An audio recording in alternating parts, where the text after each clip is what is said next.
నువ్వు రోజు గంటల కొద్ది స్క్రోల్ చేసి ఆ యూట్యూబ్ షార్ట్స్లోనే మీకు టఫ్గా ఉన్న కాన్సెప్ట్స్ని ఈజీగా చెప్తారని మీరు ఎందుకు నేర్చుకోరు?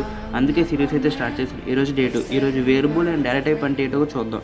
ఏ స్మాల్ ఎగ్జాంపుల్ చూసుకుందాం. మీ కాలేజ్లో ఒక కబోర్డ్ ఉంది. ఆ కబోర్డ్ లోపల బాక్సెస్ ఉన్నాయి. అక్కడ బాక్సెస్ అనేవి ఓన్లీ స్పెసిఫిక్ అండర్లైన్ చేయండి. ఈచ్ బాక్సెస్కి ఈచ్ లేబుల్ ఇచ్చాం.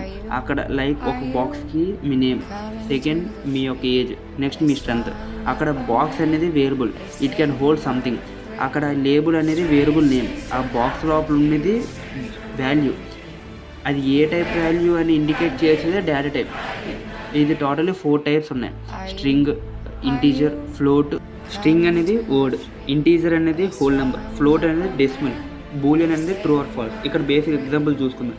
Name equals to Harsha Techie, subscribers equals to 1080. ఇక్కడ చూసుకుంటే హర్ష టెక్కి అనేది ఏ డేటా టైప్? స్ట్రింగ్. 1080 అనేది ఏంటి? ఇంటీజర్. ఓకే, నాకు తెలిసినంత మాత్రాన్ని మీకు నీట్గా అర్థమైందని అనుకుంటున్నాను. సో మన సిరీస్ ఇంకా కంటిన్యూ సక్సెస్ అవ్వాలంటే ఇప్పుడే మన ఛానల్కి ఒక సబ్స్క్రైబ్, ఒక లైక్ అయితే చేయండి.